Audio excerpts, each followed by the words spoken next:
More on changes in the children's retail market. We're joined by Shelley Kohan. She's a professor at the Fashion Institute of Technology. Hi there, how are you? Hi, how are you? Great to see you. Well, spending on kids should be one of the most resilient sectors of our retail industry, you would think, along with our pets. Yet for all of its supposedly defensive qualities, many chains are struggling. Why is that? Well, I think if you look at Toys R Us, for example, they struggled. They were very heavy in debt. And also, they just lost pace with the shopper demand. Specifically, they didn't have the distribution infrastructure. So back of house, they had legacy systems that didn't allow them to deliver to the consumer this seamless experience.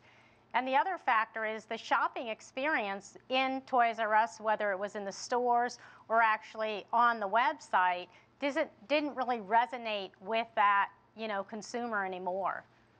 It's interesting. I was watching our piece before we came to you, and I was thinking about these very unique toys. I would think that this also depends so much on the consumer and their interests and what they're looking for.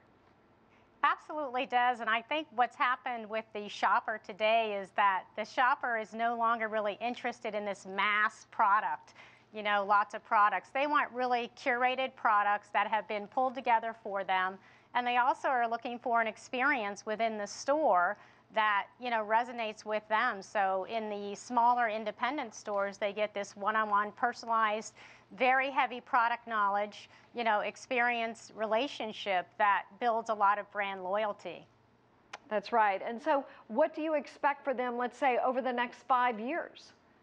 I think that, well, right now, if you look at the children's apparel sector of the business, 80% of the businesses that are operating in children's apparel are actually these independent retailers. So I expect that they will continue to flourish, and the niche markets really resonate with today's shoppers, both with millennials and Gen Z, because they are very authentic.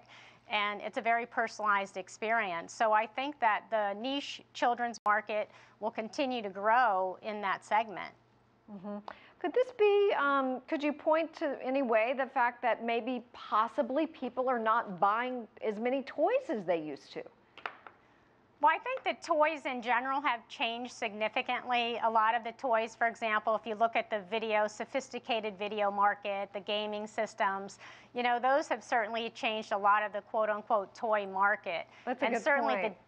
the demographic of that, video shopper is going to be, older than what your traditional toy consumer is going to be. And I think the toys today they're not looking for the mass toy products that we did, 5, 10 years ago. That's right. Let's see, like the Grover, the Elmo, like some of those toys that you just had to have. Yes.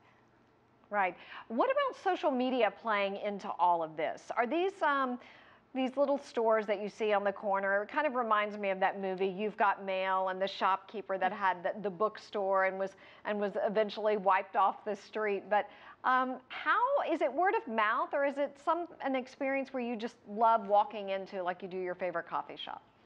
Well, I think it's actually both. I think actually the smaller independent stores do a really good job promoting themselves on local social media websites and local community websites. And that really bodes well with today's shopper. So I think social media plays a really big role and can play a big role in the independent markets that are out there. And I do think a lot of it is word of mouth. The last thing to kind of keep in mind when we talk about the shoppers, a lot of the shoppers today in the children's market are 3 times removed from the actual consumer. So it's the grandparent, it's the aunts and uncles, it's, the relatives that are buying. And they certainly will find the independent, toy stores and apparel stores for the children's market more authentic for them to choose products that are more unique for the gifts that they're buying. I see. Well, Shelley Kohan, we'll have to leave it right there. Thank you for joining us from New York.